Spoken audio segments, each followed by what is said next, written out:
We move on. Bebsie, New Orleans Saints at Washington Football Team, FedEx Field in Landover, Maryland.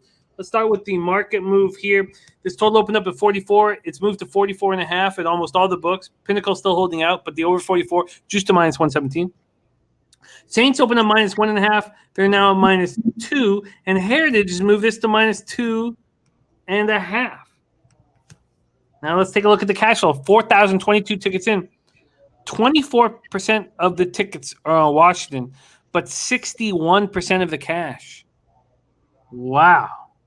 Big bets being made on the Washington Football Team. Then we have 35% of tickets on the under, but 98% of the cash on the under. The Washington defense is still extremely confusing to me. Bebs, you want to jump in? No. I just coughed, Jimmy. That's all. Okay. I'm just suppressing a cough. Saints coming off an unexpected 27-21 overtime loss at home to the Giants.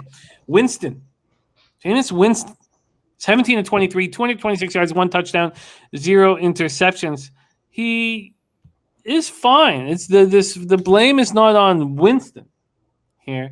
Let's take this moment to stop and drop our very own Jameis Winston highlight reel.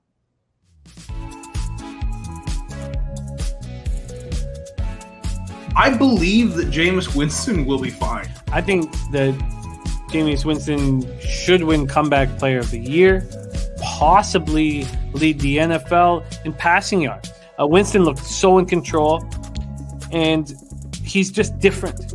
This is a different Jameis. We talked about it last week. I have faith in Jameis, but is it as simple as laser eye surgery? Is it? Jameis Winston looked lost, and he's incapable of communicating and making smart decisions. He's just incapable between the ears of playing elite football in the NFL. I'm not going to sell on him yet, but he did look terrible.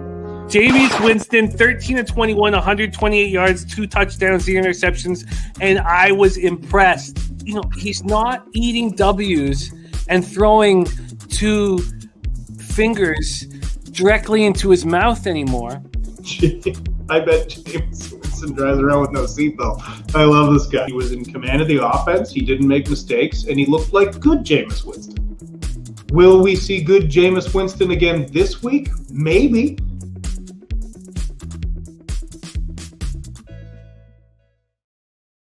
Marquez Callaway caught 2 passes for 74 yards from Winston. Deontay Harris caught 5 passes for 52 yards.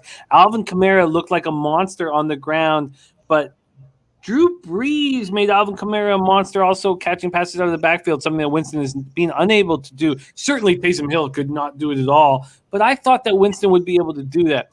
Kamara ran 26 times for 120 yards. The secondary was nowhere to be found. Daniel Jones put up 402 yards passing. Malcolm Jenkins was all over the field, 12 tackles. Pete Werner had a 10, but they didn't register a sack. Now, Daniel Jones did get hit 6 times.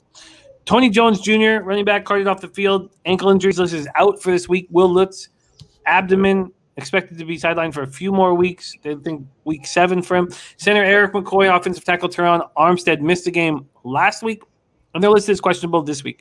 Washington defense still looks much weaker than expected, but Heineke is delivering magic. And I don't know if Fitzy gets his job back. Heineke, 23 for 33, 290 yards, 3 touchdowns, no picks. Also ran 5 times for 43 yards. Scary Terry led the way with 6 receptions for 123 yards, 2 touchdowns. J.D. McKissick caught 5 passes for 44 yards and the game-winning TD. That was a thing of beauty. Antonio Gibson ran 14 times for 63 yards and 1 touchdown. Also, Curtis Samuel made his season debut, returning from the groin injury, 4 catches for 19 yards. Bebsie, I ask you this each week, but this is front 7, 1 sack. They did get 6 quarterback hits. This defense, though, they give up 374 yards and 24 first downs to the Falcons, which is one of the lowest ranked offenses. The Falcons go 10 for 16 on 3rd down. Dustin Hopkins misses 2 extra points. Logan Thomas knocked out of the game in the first quarter of the hamstring injury. He's listed week to week. He won't be in there this coming Sunday. Brandon Scherf to the locker room with a knee injury, diagnosed with a sprained MCL. He's out for 2 to 3 weeks. Linebacker John Bostic was placed on injured reserve with a pectoral injury. Cam Sims suffered a hamstring injury. He's listed as questionable. Another wide receiver, Jamie Brown, suffered a knee injury, listed as questionable. Cornerback Torrey McTyer was placed on injured reserve. This Washington team is dealing with a lot of injuries. This Saints team is angry. This game is befuddling. Can you shed some light on this spot, Saints Washington football team, Bebsie? First of all, I'd like to touch on something you said. Are you insinuating that Fitzmagic might be looking for another NFL team in the offseason? I won't hear it. I won't hear it. That guy, was there like 3 teams left he hasn't played for? Yeah, Heineke should keep that job. I said at the start of the year that that's the only reason Fitzy was there was because they wanted to stick with Heineke, but they weren't sure he was the safety blanket. Heineke's looking good. I have faith in Heineke. You're right though. This Washington defensive front has been underwhelming. Chase Young, although looks good at times, he's not been exploding in his second year like a lot of people thought he would be. Again, this goes back to the holds, though. You're allowed to hold now. You're fully allowed to hold at all times. It's stupid. I hate it so much. But I'm with you. It's a perplexing game. Jameis Winston, is he back? I don't know. He's playing football. He's playing. They're just keeping him in a pocket. So it's like, and not the pocket, but they're just like, play here, Jameis, and don't start closing your eyes and heaving it down the fucking football field. That's where you get in trouble. He's fine when he just keeps it tight, plays safe. Play it safe, Jameis. If Jameis Winston plays it safe, the Saints are going to win this football game.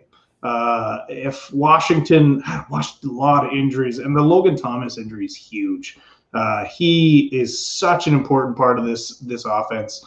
Not having him hurts a lot. So I think you have to look at the Saints, given the injuries, even though they're on the road, coming off a really, really tough loss. So angry Saints team would be my bet. Now the over is a little bit interesting to me. A secondary that played abysmal last week for the New Orleans Saints, and a secondary that is abysmal in Washington. So I could – well, now I'm hoping Jameis Winston can torch a defense, which I don't think he's capable of doing. Both of those looks go against this plan I am going to try to put into action. I did say Bebsie. I did say that. That is my name this week. Oh, no, but I'm not going to back Washington here. I don't know what to make of that football team, and I think it's probably a buy low spot on New Orleans, but 24% of the tickets, just 24% of the tickets on Washington, but 61% of cash. So and then we have 35% of tickets, 98% of cash on the under. And I guess when it comes down to it, I don't know what's going to happen in this game. And Heineke is definitely a special quarterback that people want to believe in. I don't know from a skill standpoint if he is a special quarterback. In fact, he's not. But from a character standpoint, these guys want to believe in him. And when you hear Scary Terry talking about how no play's ever dead, when Heineke's back there, Scary Terry saying all these great things about Heineke, this team believes in him. He's an inspiring quarterback. He's not special. He's inspiring. You almost get that the Kurt Warner feeling about him. The guy who bagged groceries. Heineke wasn't bagging groceries, but he was not far off. He was out. He was done with football.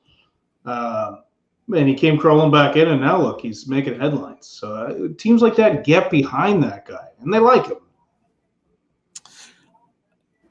Dennis Garcia is already on the over 44. maybe simply put, that's just the right look. But, I'm going to put that comment there, Dennis, on my notes page. But, again, it's going to go against a plan I want to put in action right now. There's Saints, Washington football team. No move from either of us at this point. But catch us on Sunday. We'll be doing this once more.